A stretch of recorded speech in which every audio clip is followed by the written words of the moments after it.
Why? Let me tell you why. My opinion.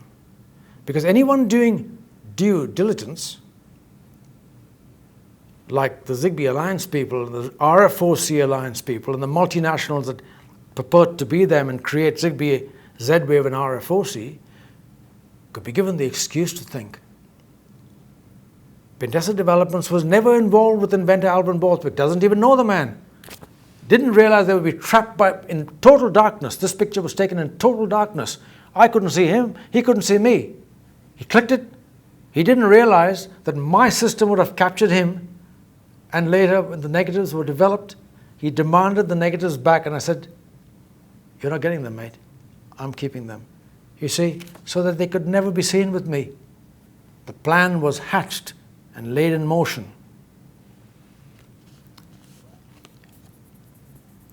So that anyone, would be given that excuse, you see. They wouldn't see any Borthwick name if they were doing due diligence, as you can see from there. So I'm just showing a few documents. I shouldn't really be showing too many like that. Now, I've been given an internet connection here. So I'm going to do something. I hope it works and it doesn't turn out to be like Steve Jobs of Apple Corp, where it fails me in my hour of need. Please, God, help me. I'm going to type. So what do I find? You see this mark there? Let me click it. What do we see here on top there in the inventor? The Commissioner of Patents would have known this and set it up for me. They've substituted my goddamn name. Inventor Peter John Payano.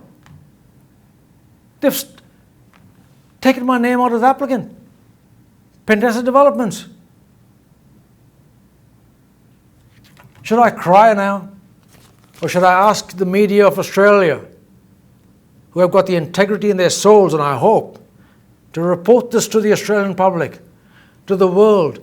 You can't go outside this country chasing supposed terrorists. No doubt that they are violent people, but terrorism takes many forms. When people want, Julia Gillard's being terrorized, Tony Abbott's being terrorized, Stephen Connolly, the Minister for Broadcast Communications, being terrorized. Terrorism takes many forms. In my case, nobody put an AK-47, but they've terrorized me and collapsed my life and my spirit, my health for over 10 years. Can you see this? As I showed you. And I would like to show you something else. If you look on top there, who do you think that is? In the address bar. And it says Intellectual Property in Australia. This document has been published by none other than the bloody Commissioner of Patents Patent Office, the Australian Patent Office. They knew they were going to substitute me, and they set out to remove my name before, saying, "Piss off." Like one of the prototype manufacturers said to me, "Can't see people like you in the dark, mate. What do you do with your right hand? Using the right hand near the crotch. What do you do with the right hand? You can't see people like you in the dark, mate." This, I thought, was Australia, a good country. I've met good Australians, my neighbors, my friends. But something happens when some Australians, get into politics and get into government and get into the patent office. They lose their souls when contacted by organized crime. Let me just keep at my presentation so I don't take forever. You see, my name has been replaced by Peter John Payano as inventor. It shows that the beneficial ownership has been transferred, and I've been given the finger. Sit on this. Who has released this information to the public? I showed you. IP Australia, which is the name for the patent office, the official patent office in Canberra.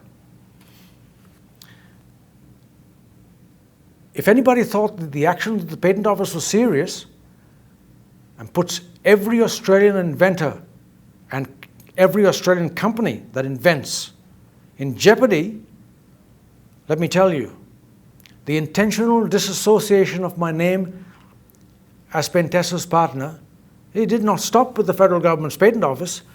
It appears that organised crime went on to recruit.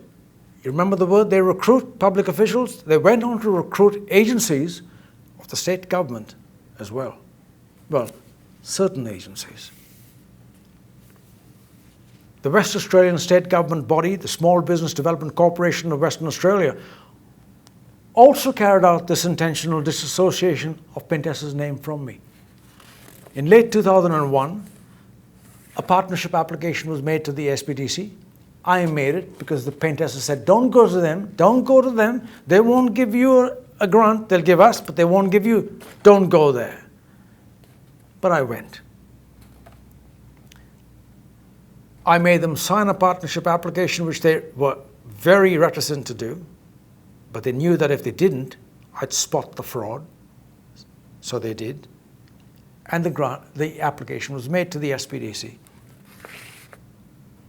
for a small grant of $5,000 that they give inventors for Business Innovation Development Scheme, BIDS as they called it at that time. In 2001, late 2001, prior to the Zigbee Alliance and the RF4CE Alliance. Now, skip to the nitty-gritty. If one were to examine a letter, the SPDC's formal letter in reply to its rejection of the partnership application, it's right there on that chart, on that board. One would observe three things. That is, just like the Patent Office, the SPDC has acted to omit reference to Pentesa developments. It just addresses me. And when I spoke to it and asked it, it said, we won't. We'll just talk to you. We don't have to talk to Pentesa or address Pentesa. Now, besides being a letter of rejection addressed solely to Alvin Borthwick, wait for this, the SPDC has classified the electronic proof of concept, not just some drawings, the electronic proof of concept presented to them for bids, or told to be presented to them for bids, as being insufficiently unique to merit this government grant. Did you hear that, members of the media? Let me tell you the indication of just how unique my auto surveillance process is. It lies in that large poster behind me. That image was taken by my event-driven wireless system in total darkness. But upon Peter pressing the panic button, the system idea set off a series of events. It turned on the lighting, took a snapshot, activated the remote siren, alarmed, alerted the handheld unit with details of the break-in. It notified Peter's mobile phone and provided a complete status when requested of it. And then, very importantly, it turned off the lighting and went back to sleep. The Zigbee Alliance and Zwave were making a big deal about something very simple.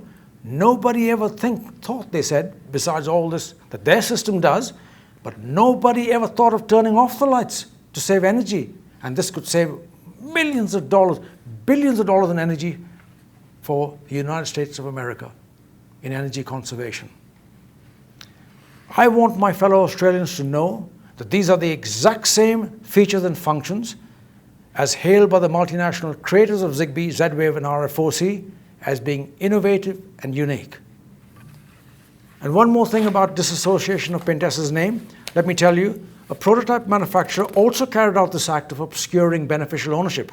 And that company, AD Engineering of Western Australia, Claremont, an Australian defence contractor, willfully omitted the inventor's name, Borthwick, from appearing in the electronic startup of the handheld interrogator unit's display, referring to it as Pentesa Cam Alarm, as if it was Pentesa's sole property. No Borthwick name appearing, even though They were instructed by me as technical coordinator to do that. Let me tell you just a little bit about utterances made by some leading names behind New Zigbee. Jeff Grammer, CTO of Ember Corporation USA, one of the purported leading forces behind Zigbee, as put in by the multinationals, says, "Where will you really find Zigbee?" And says, "You'll find it in a boat." You'll find it in a boat. Bob Metcalf, chairman of Ember Corporation, one of the legends of American Ethernet fame, supposed legends, and one of the biggest investors in Zigbee, said, "When a man falls overboard, the boat will know." That was not possible before without Zigbee. So here we have Grammer and Metcalf, two of Zigbee Alliance's leading lights, people put in place by the multinationals. The initial target application for Zigbee as being for man overboard alarms and boats, when in fact they would have known that Zigbee was created for home security surveillance, created for that and nothing else initially. That was the initial target application. I have discovered a document, a thesis from Chalmers University, Sweden. It makes the point about Zigbee very clear. It states, unattended surveillance. That is the essence of Zigbee. No boats. Let me do a quick flashback to Perth and to AD Engineering, a company, a defense contractor that came from nowhere, took over the partnership project, giving me no choice. That's it, we've taken it over. Too bad, Paris is gone, we're there. So what does AD Engineering do? It finds a con-man fellow in Perth. It designs and manufactures. Guess what? A man overboard alarm system for him, starting 201, as a boat of safety at sea product. Utilizing the closed loop process of my innovative alarm system and my communications and sensor networking solutions, being referred to as Zigbee, to make that con man's alarm system and take it through private enterprise, and guess what? Take it through defense in Australia. Put it on the Australian defense site and promote stolen property on the defense site. And coming back to Zigbee, a few weeks ago I've discovered some amazing information that my surveillance systems components and their novel functionality have been listed in the Zigbee home automation profile, classified under intruder alarm system. I'll show you a page because it's important. I'll show you a page from the Zigbee home automation profile. Have a look at this. It is amazing. I only discovered this a few weeks ago, 2012. You can see in the Zigbee home automation profile, and this is the page from it, my main unit is being classified as a master. It says IAS control and indicating equipment. It says the IAS CIE is a central control and indicating equipment for an intruder alarm system. It receives inputs from sensors. So it's the main unit getting inputs from sensors. It's the main unit getting input from the remote slaves. And from a control equipment, ACE, which is, it goes on to say it's remote control, the interrogator. And it sends output to a warning device, which is the body of the siren alarm, which has a little module inside. There's my system described in the world's biggest alliance with the world's biggest multinational companies. Now, it's an appropriate time for me to show you very briefly a chart that I compiled. That one. It shows from the bottom Cisco, Paris, and AD Engineering, 3 Perth prototype manufacturers, because he said he wouldn't do it. So I went and searched and found, Paintessa told me to forget about it and go back to my photography. I searched and found Paris. Paris said, "Are you sitting down? It's going to cost $5,000 to make it." Peter said, "It's fucking expensive. Let's go away." I then told him we will book him to make it. He makes the prototype, or he purports to make it, and then he switches. AD Engineering, a defense contractor, swoops upon him from nowhere and takes over the project and my confidential materials. All roads I've discovered lead onwards from all three by various scenarios and documents straight to the Zigbee Alliance. Now, one more thing, have a look there with Cisco, the first manufacturer. He's connected to Envences and Eaton Corporation. If I click here to have communicated my whole idea to Eaton Corporation, one of the principal founders of the Zigbee Alliance, and has communicated my entire system with all the novel proposals to the Alliance.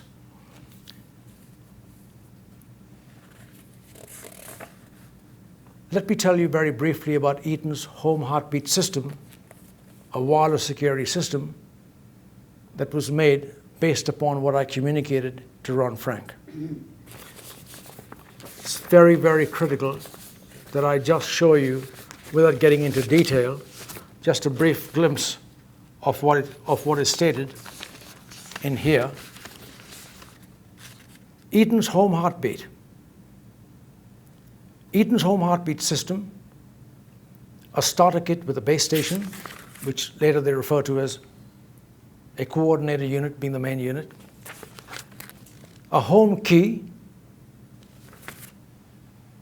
In my project document, they made a mistake.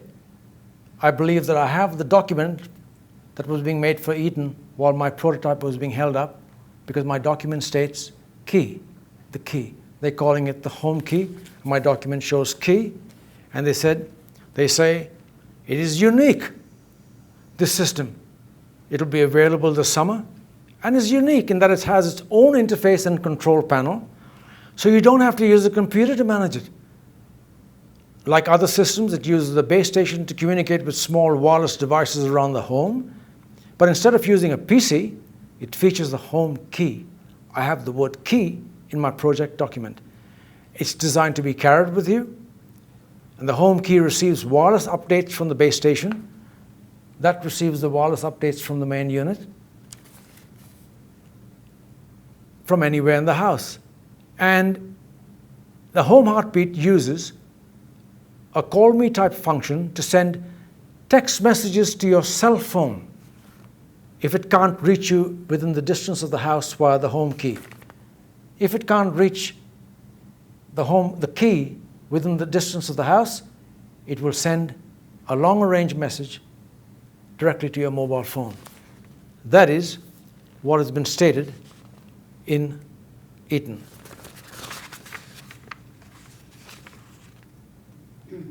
Now,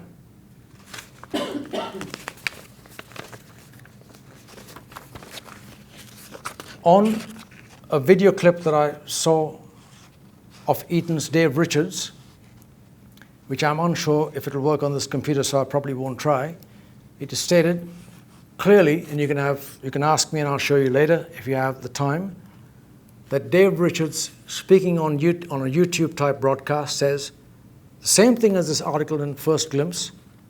You know, our system does all this, it's unique. And you look there, it states, your product, in the highlighted yellow, has been rejected for a $5,000 grant because it's insufficiently unique. If you go up there later and see it, insufficiently unique.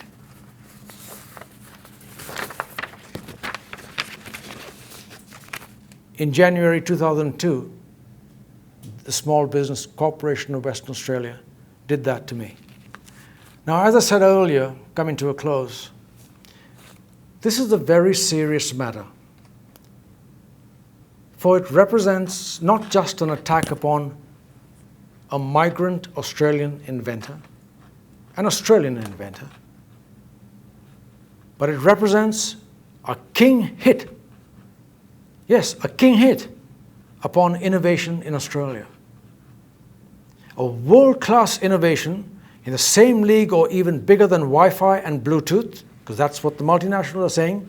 This is bigger than Wi-Fi Wi-Fi can't be put in every device. It's too expensive, too complex. This chip can be embedded cheaply into every device. Bigger than Bluetooth. The multinationals say Bluetooth is no good because we made it. It's no good for networking of devices and performing surveillance. It's okay for units like, from the ear to your phone and things like that.